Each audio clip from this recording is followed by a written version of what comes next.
we think of humans today, we picture ourselves, modern Homo sapiens with rounded skulls, flat faces, and upright postures. But our ancestors didn't always look this way. The story of human appearance stretches back millions of years across different species of hominins, each with unique features shaped by survival, climate, and migration. In this journey, we'll explore the physical traits of our earliest relatives, how those traits changed over time, what clues fossils and genetics give us about the faces and bodies of early humans. Before we dive in, don't forget, hit that like button, subscribe if you love uncovering the hidden past. The first walkers, Australopithecus. Around 4 to 2 million years ago, species like Australopithecus afarensis lived in East Africa. If you met one today, you might not immediately recognize them as human. They stood about 3 to 4 feet tall. Their arms were long, suggesting they still climbed trees. Faces were more ape-like, a projecting jaw, large teeth, and small brain cases. But one key feature stood out. They walked upright. Their pelvis and leg bones show bipedalism, one of the most important milestones in human evolution. The first tool makers, Homo habilis. About 2.4 million years ago, Homo habilis appeared. Often called the handyman, they were among the first to use stone tools. Their heads were larger than Australopithecines, but still smaller than ours. Faces were flatter with smaller teeth. They were short, around 4 feet tall, but had longer arms than modern humans. If you saw one on the savannah, you might think of a mix between ape and human, something in between. The travelers, Homo erectus. Then came Homo erectus, around 1.9 million years ago. This species marks a huge leap in appearance. They were tall, sometimes over 5 feet, with body proportions closer to modern humans. They had long legs for walking long distances, making them the first true global travelers. Their skulls were still different, a pronounced brow ridge, a long, low brain case, and no chin. If you were to glance at one from behind, you might mistake them for a modern person.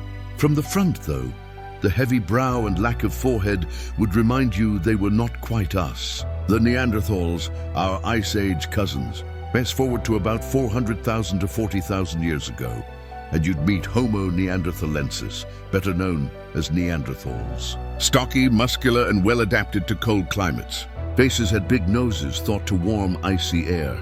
Large brow ridges and elongated skulls gave them a distinctive look. Despite the stereotype, they were intelligent, making art, tools, and perhaps even wearing jewelry.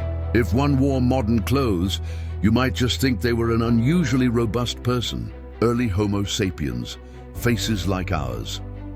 Finally, around 300,000 years ago, early Homo sapiens emerged in Africa.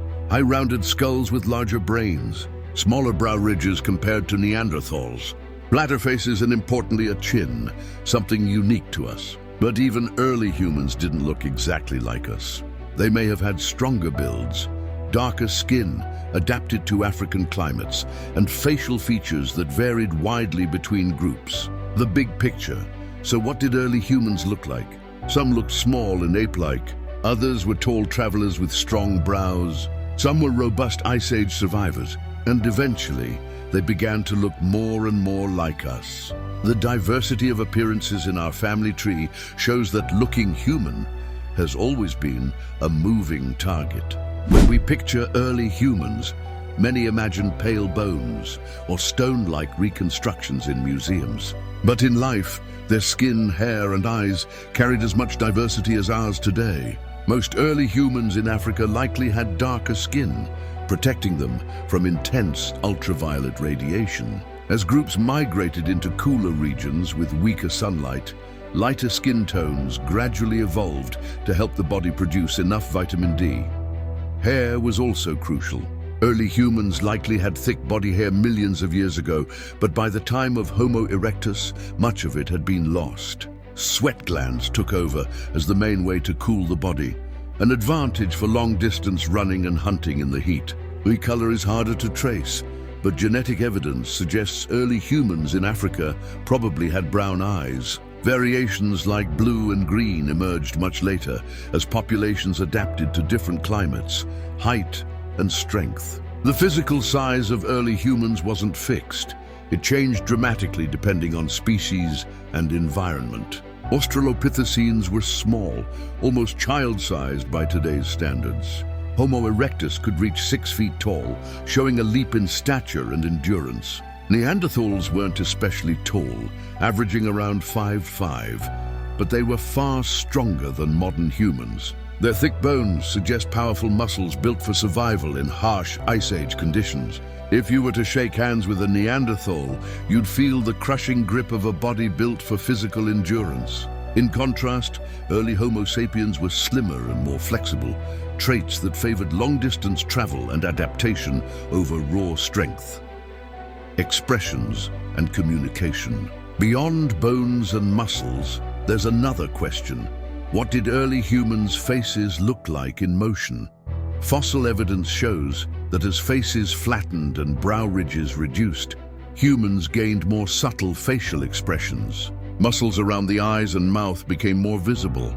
This change may have helped with communication, allowing us to smile, frown, or raise an eyebrow in ways that built stronger social bonds. Imagine a Neanderthal's face, broad with a powerful nose and heavy brow.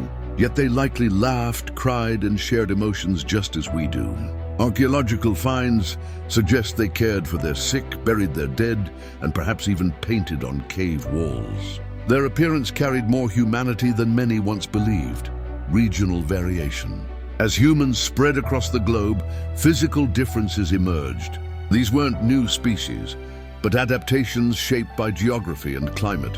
In colder climates, shorter, stockier builds helped conserve heat. In warmer climates, taller, leaner bodies released heat more effectively. Facial features, like nose shape, often reflected the air people breathed. Narrow noses for cold, dry air, and wider noses for humid, tropical air. By the time early humans reached Europe, Asia, and Australia, they already showed remarkable diversity. If you gathered a group of Homo sapiens from 40,000 years ago, you'd notice the same thing you'd see today. No two people looked exactly alike. Reconstructing the past. But how do we know what early humans looked like at all? Bones tell part of the story, but much of what we see comes from science blended with careful imagination. Fossils provide the structure, the size of jaws, the angle of cheekbones, the thickness of skulls. Genetics helps fill in details like skin tone, hair type, or eye color. Forensic reconstruction uses clay or digital models to rebuild faces from skulls. Still, there are limits. Every museum reconstruction you see, whether of a Neanderthal or an early Homo sapiens, is partly interpretation. In truth, the faces of early humans were as varied and individual as ours are today. Why it matters. Asking what early humans looked like isn't just about curiosity, it's about identity. Each fossil face connects us to a deeper story of resilience and adaptation. The heavy-browed Homo erectus reminds us of our adventurous spirit. The stocky Neanderthals show our shared strength. The early Homo sapiens reflect our creativity and drive for survival. We are not separate from them. Their faces live on in ours. Their struggles shaped our bodies, our brains, and even the way we smile. So the next time you catch your reflection, remember, you're not just looking at yourself. You're seeing millions of years of evolution, a living mosaic of traits borrowed from ancestors who looked different, but were never truly separate. Early humans might not have looked exactly like us, but in every ridge of bone, in every spark of expression, they carried the same essence. They were human. The mystery of the Denisovans. One of the newest pieces in our evolutionary puzzle is the Denisovans. For decades, we didn't even know they existed. In 2008, a single finger bone discovered in a Siberian cave revealed an entirely new branch of humanity. We still don't know exactly what Denisovans looked like. No complete skulls have been found. But DNA tells us they were close relatives of Neanderthals. Their genes live on today in millions of people across Asia and the Pacific, shaping traits like immunity and even high-altitude endurance in Tibetans. They remind us that our picture of early humans is still unfinished. There may be other lost cousins waiting to be discovered, Faces of the future. If the past shows us one thing, it's that human appearance is never fixed. Just as our ancestors' faces changed with time, so too will ours. Climate, technology, even lifestyle could shape how humans look thousands of years from now. We might grow taller as nutrition improves, or perhaps shorter if resources become scarce. Our faces could adapt to new environments, even space, if humans settle beyond Earth.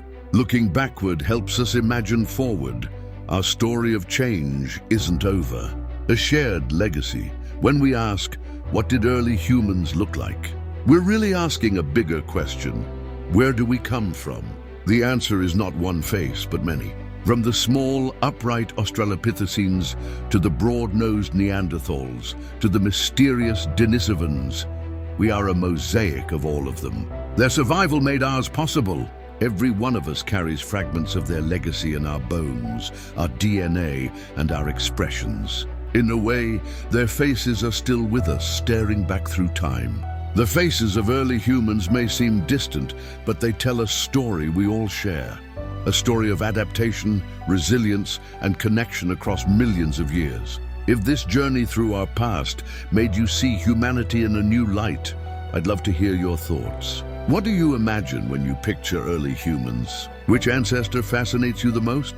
Share your ideas in the comments below. Let's start a conversation. And if you enjoyed this exploration, don't forget to like this video, subscribe to the channel, and hit the notification bell so you don't miss our next deep dive into the mysteries of human history. After all, the story of where we came from is still unfolding, and together we'll keep discovering it.